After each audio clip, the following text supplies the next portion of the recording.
സ്നേഹമുള്ളവരെ, ഇന്ന് 2026 ഏപ്രിൽ മാസം 4-ാം തീയതി ശനിയാഴ്ച രാത്രിയാണ്. 1996 വർഷങ്ങൾക്ക് മുൻപേ 7:30 ഏപ്രിൽ മാസം 4-ാം തീയതി ശനിയാഴ്ച തന്നെ രാത്രിയിൽ വളരെയേറെ ആളുകൾക്ക് ആശങ്കകളും ആകുലതകളും മാറിയിരുന്നു. അവരുടെ ആശങ്കകൾ മാറാനുള്ള കാരണം പ്രതീക്ഷയായിട്ടുണ്ടായിരുന്നവൻ, ലോകത്തിന് പ്രതീക്ഷയും സാധാരണക്കാർക്ക് അടിച്ചമർത്തപ്പെട്ടവർക്കും സ്വാതന്ത്ര്യത്തിൻ്റെ പ്രത്യാശയുമായിട്ടുണ്ടായിരുന്നവൻ ഇവിടെ എന്നേക്കുമായി അടക്കപ്പെട്ടു. ആ കല്ലറയ്ക്കുള്ളിൽ ഇനി അവൻ എന്നേക്കുമായി ഇല്ലാതായി തീരും. അവരതിനു വേണ്ടിയിട്ട് ഒരിക്കൽ പോലും ഇനിയും വഞ്ചിതരാകരുത് എന്നുള്ള ഒരു ചിന്തയിൽ അവർ റോമാ സാമ്രാജ്യത്തിൻ്റെ എല്ലാ തരത്തിലുമുള്ള സഹായങ്ങളോടെ അവനെ കല്ലറയിൽ അടക്കിയെന്ന് മാത്രമല്ല, ഒരു കല്ലുരുട്ടി വെച്ച് ആ കല്ലറ അവർ മൂടിയെന്ന് മാത്രമല്ല, ഈ കല്ലറ അവർ മുദ്ര വെച്ച് ബന്ധിക്കുകയും ചെയ്തു. റോമാക്കാരുടെ രീതി അനുസരിച്ച് അവർ ഇങ്ങനെ എന്തെങ്കിലും ഒരു കാര്യം സൂക്ഷിക്കാനുണ്ട് എങ്കിൽ ആദ്യമേ അതിനകത്ത് അവർ സൂക്ഷിക്കേണ്ടതുണ്ടോ എന്ന് നോക്കും.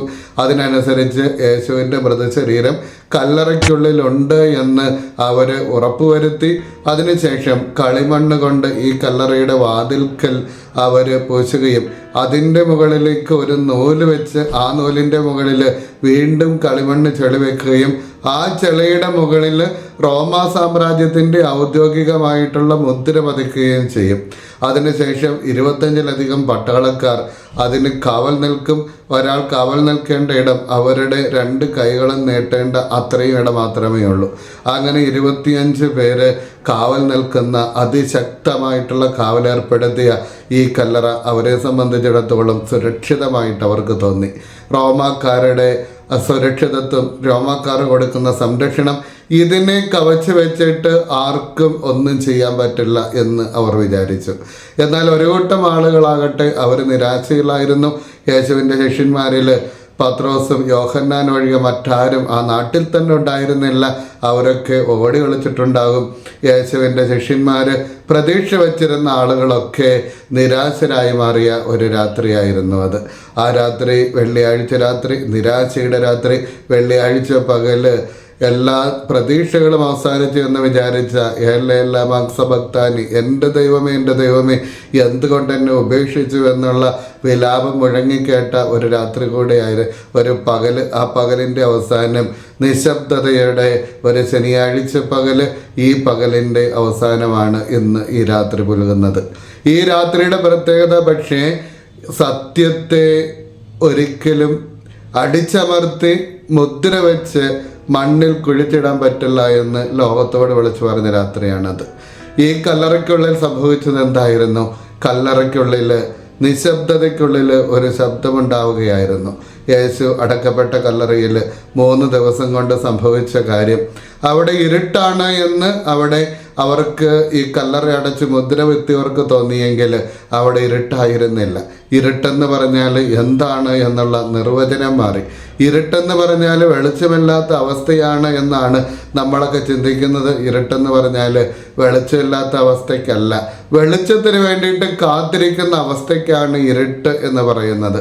വെളിച്ചത്തിന് വേണ്ടിയിട്ടുള്ളൊരു കാത്തിരിപ്പാണ് ഈ കല്ലറയ്ക്കുള്ളിലും കല്ലറയ്ക്ക് പുറത്തും ആ രാത്രി നടന്നത്.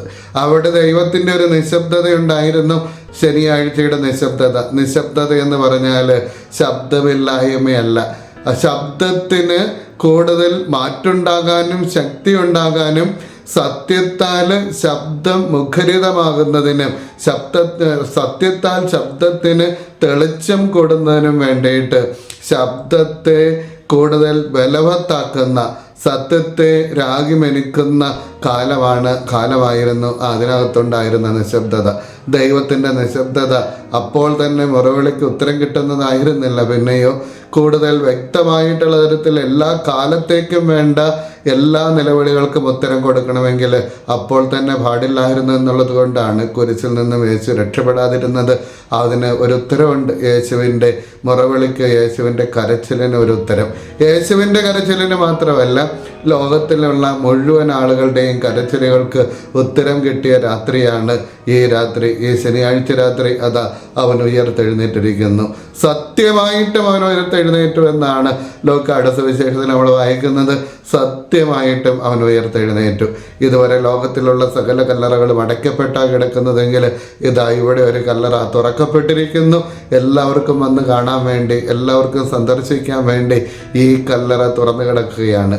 ഈ കല്ലറയുടെ ഒരു പ്രത്യേകത, ഇത് എല്ലാ കരച്ചിലുകൾക്ക് ഉത്തരമാണ് എന്നുള്ളത്. ഇന്ന് പ്രിയമുള്ളവർ, ഈ ബലിപീഠത്തിന് മുൻപിൽ ഞാൻ നിൽക്കുമ്പോൾ യേശുവിൻ്റെ കല്ലറയുടെ മുൻപിൽ നിന്ന ഒരു സ്ത്രീയെ എൻ്റെ മനസ്സിലേക്ക് കൊണ്ടുവരുന്നുണ്ട്. ആ സ്ത്രീ മഗ്ദലനക്കാരി മറിയമാണ്. അവൾ അവിടെ കരഞ്ഞുകൊണ്ട് നിന്നു. എവിടെയാണ്? യേശുവിൻ്റെ കല്ലറയുടെ ഉള്ളിൽ അവൾ കരഞ്ഞുകൊണ്ടാണ് നിൽക്കുന്നത്. അവൾ ആദ്യമേ ചെന്ന് നോക്കുമ്പോൾ യേശുവിൻ്റെ ശരീരം അവിടെ കണ്ടില്ല. അവൾ നേരെ ഓടി ശിഷ്യന്മാരായിട്ടുള്ള പത്രോസിനെയും യോഹന്നാനെയും വിളിച്ചുകൊണ്ട് വന്നു. യോഹന്നാൻ ആദ്യമേ എത്തി, പത്രോസ് പതിയെ എത്തി. രണ്ടുപേരും ഒരുമിച്ച് കല്ലറയിൽ കയറി അവിടെ ചുരുട്ടി വെച്ചിരിക്കുന്ന തുണിയെ കണ്ടുള്ളൂ. അവരവിടെ നിന്ന് മാറിപ്പോയെങ്കിലും യേശുവിനോടുള്ള മഗ്ദലിനക്കാരി സ്ത്രീയുടെ സ്നേഹം അവളെ അവിടെ തന്നെ ആയിരിക്കാൻ പ്രേരിപ്പിച്ചു. അപ്പോഴാണ് കരഞ്ഞുകൊണ്ട് അവരവിടെ നിന്നു. അപ്പോഴാണ് യേശുവിൻ്റെ സ്വരം, സ്ത്രീ എന്തിനാ നീ കരയുന്നത്? യേശുവിൻ്റെ ഉയർത്തെഴുന്നേറ്റ യേശുവിൻ്റെ അധരങ്ങളിൽ നിന്ന് പൊഴിഞ്ഞ ആദ്യത്തെ വാക്കുകളാണത്. എല്ലാ ലോകത്തേക്കും വേണ്ട വാക്കുകളാണത്. ഈ ആൾക്കാരുടെ മുൻപിൽ നിൽക്കുമ്പോൾ ഒരുപാട് കരച്ചിലുകൾ നമ്മുടെ മുൻപിലുണ്ട്. കുരിശിൻ്റെ വഴിയിലെ കരച്ചിലുകളുണ്ട്. യേശു കുരിശുമായിട്ട് പോകുമ്പോൾ ഇതാ വഴിയോരത്തെ കാത്തു നിരുന്ന ജെറൂസലേം നഗരിയിലെ സ്ത്രീകൾ യേശു അവരോട് പറഞ്ഞു, നിങ്ങൾ എന്തിനാ കരയുന്നത്? എന്നെ ഓർത്ത് നിങ്ങൾ കരയേണ്ടതില്ല, നിങ്ങളെയും നിങ്ങളുടെ മക്കളെയും ഓർത്ത് നിങ്ങൾ കരയുവിൻ. ആ കരച്ചിലിന് ഒരു മറുപടി യേശുവിൻ്റെ ഉയർപ്പിനുണ്ടായി. എന്നെ ഓർത്ത് കരയണ്ട, ഉയർത്തെഴുന്നേൽക്കാനുള്ളതാണ് ഞാൻ. നിങ്ങളുടെ കരച്ചിലുകൾക്ക് ഉത്തരവുണ്ടാകും ഇനി മുതൽ. പരിശുദ്ധ കന്യകാമറിയത്തിൻ്റെ നിറഞ്ഞൊഴുകുന്ന കണ്ണുകൾ നമ്മൾ കുരിശിൻ്റെ വഴിയിൽ കാണുന്നുണ്ട്. പരാജയപ്പെട്ടു എന്ന് വിചാരിക്കുന്ന അവനിതാ ഉയർത്തെഴുന്നേറ്റിരിക്കുന്നവൻ വിജയശ്രീലാളിതനായിരിക്കുന്നു. ആ കരച്ചിലിൻ്റെ ഉത്തരവാണ്. ഇന്ന് ലോകത്തിൽ എന്തുമാത്രം കണ്ണുനീര പൊഴിക്കപ്പെടുന്നത്. യുദ്ധം ആകാശത്ത് നിന്ന് തീയായിട്ട് കത്തിയിറങ്ങുമ്പോൾ അവിടെ ഇറാൻകാരനാണെങ്കിലും അവിടെ ഇസ്രായേൽക്കാരനാണെങ്കിലും കൊല്ലപ്പെടുന്നത് മനുഷ്യരാണ് കൊല്ലപ്പെടുന്നത്. ഈ മനുഷ്യരുടെയൊക്കെ കരച്ചിലുകളുണ്ട്. ഒന്നുമില്ലാതെ ഓടിപ്പോകേണ്ടി വരുന്ന, പ്രവാസികളാകേണ്ടി വരുന്ന മനുഷ്യരുടെ കരച്ചിലുകൾ, മക്കൾ നഷ്ടപ്പെട്ട മാതാപിതാക്കളുടെ കരച്ചിലുകൾ, യുദ്ധക്കെടുതിയിൽ ഭീകരത മൂലം കലാംഗത്വം സംഭവിക്കുന്ന ആളുകളുടെ കരച്ചിലുകൾ. ലോകത്തിൽ ഒരുപാട് പേര് ദരിദ്രരായിട്ടുണ്ട്. ഈ ദരിദ്രരുടെ കരച്ചിലുകൾ ഇന്ന് ഈ അൾത്താരയുടെ മുൻപിൽ, യേശുവിൻ്റെ കല്ലറയുടെ മുൻപിലുണ്ട്. പട്ടിണി മൂലം വിശപ്പകാൻ പറ്റാൻ പറ്റാത്തവരുടെ കരച്ചിലുകളുണ്ട്. മാനസികമായിട്ട് വലിയ ബുദ്ധിമുട്ട് അനുഭവിക്കുന്നവരുടെ, അല്ല തികച്ചും ഏകാന്തതയിൽ കഴിയുന്നവരുടെ കരച്ചിലുകളുണ്ട്. ആരുമില്ല എന്ന് വിചാരിക്കുന്നവരുടെ, അവനങ്ങനെ ആരുമില്ല എന്ന് വിചാരിക്കപ്പെട്ട നാളുകളുണ്ടായിരുന്നു.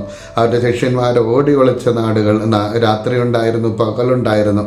ഏകാന്തതയിൽ തികച്ചും ഒറ്റപ്പെട്ടവനായിട്ടൊരു കല്ലറയ്ക്കുള്ളിൽ അടക്കപ്പെട്ടതുപോലെ കഴിയുന്ന മനുഷ്യരുണ്ട്. ഈ മനുഷ്യരുടെ കരച്ചിലുകൾക്ക് യേശു ഉത്തരം തരികയാണ്. എന്തിനാ നീ കരയുന്നത്? ഞാൻ ഉയർത്തെഴുന്നേറ്റില്ലേ? ഞാൻ ഉയർത്തെഴുന്നേറ്റത് കൊണ്ട് നീ കരയേണ്ടതില്ല എന്നുള്ള മഹത്തായിട്ടുള്ളൊരു സന്ദേശമാണ് ഈ ഈസ്റ്റർ തിരുനാൾ നമുക്ക് തരുന്നത്. മാത്രവുമല്ല, മറ്റൊരു കൂട്ടർ കൂടെ അവിടുന്ന് മറുപടി കൊടുക്കുന്നുണ്ട്. എല്ലാ മരങ്ങളും വെട്ടിക്കളഞ്ഞാൽ ഇവിടെ വസന്തമുണ്ടാകില്ല എന്ന് വിചാരിക്കുന്ന മനുഷ്യരുണ്ട്.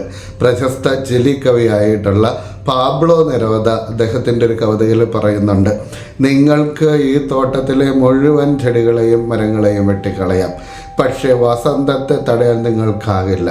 നിങ്ങൾക്ക് എല്ലാ നന്മകളും കുഴിച്ചു മൂടിയെന്ന് നിങ്ങൾക്ക് വിചാരിക്കാം, എല്ലാ സത്യത്തെയും കല്ലറയിൽ അടക്കിയെന്ന് നിങ്ങൾക്ക് വിചാരിക്കാം, പക്ഷേ വസന്തത്തെ തടയാൻ നിങ്ങൾക്ക് സാധിക്കില്ല എന്നുള്ള ആ ഒരു സന്ദേശമാണ് ഇന്ന് ക്രിസ്മസ് നമുക്ക് തരുന്നത്.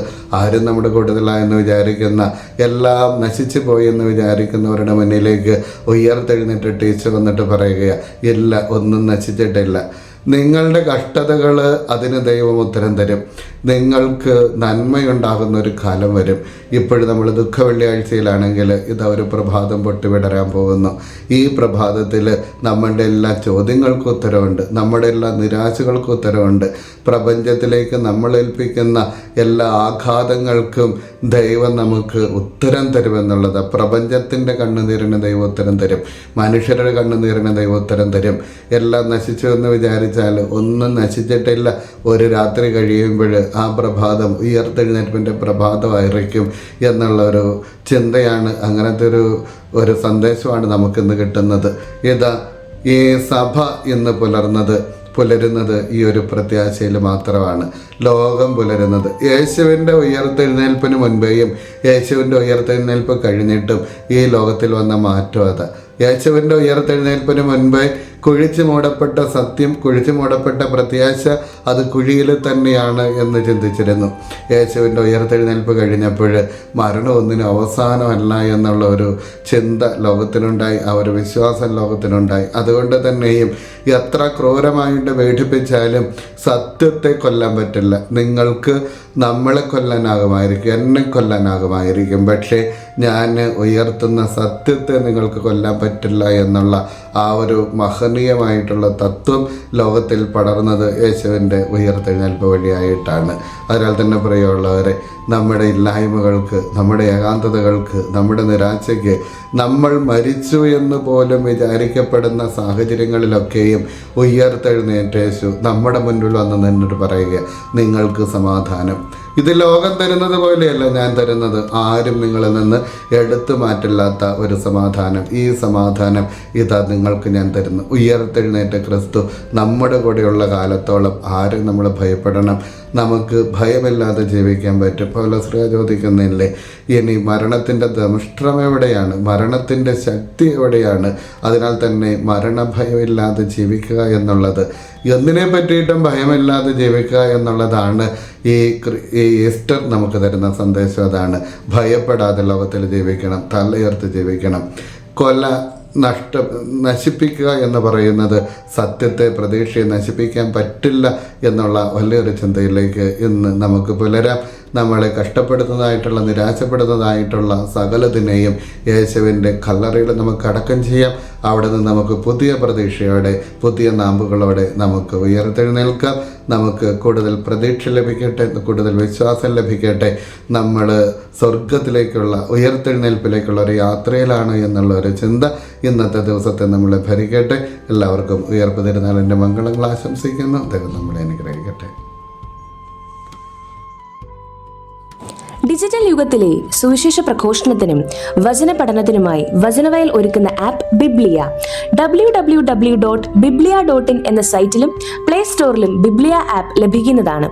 ഉൽപ്പത്തി മുതൽ വെളിപാട് വരെ ഇംഗ്ലീഷിലും മലയാളത്തിലും ഒരു വർഷം കൊണ്ട് ബൈബിൾ മുഴുവനും വായിക്കുവാൻ സഹായിക്കുന്ന ബൈബിൾ നഴ്സറി, സഭയെ അടുത്തറിയുവാനുള്ള സഭാ കളരി, വിഷയാധിഷ്ഠിതമായി വീഡിയോകൾ ലഭിക്കുവാനും അപ്ലോഡ് ചെയ്യുവാനും സഹായിക്കുന്ന വീഡിയോ ഹബ്, വീഡിയോ ബുക്ക്, 3 ലക്ഷത്തിൽ പരം ചോദ്യോത്തരങ്ങളുടെ ശേഖരമുള്ള 250-ൽ പരം ഈ ബുക്കുകളുടെ പുസ്തകശാല, ഒരേ സമയം 100 കണക്കിന് ക്വിസ് മത്സരങ്ങൾ സംഘടിപ്പിക്കുവാൻ സഹായിക്കുന്ന ക്വിസ് പ്ലാറ്റ്ഫോം ദ ബാർ.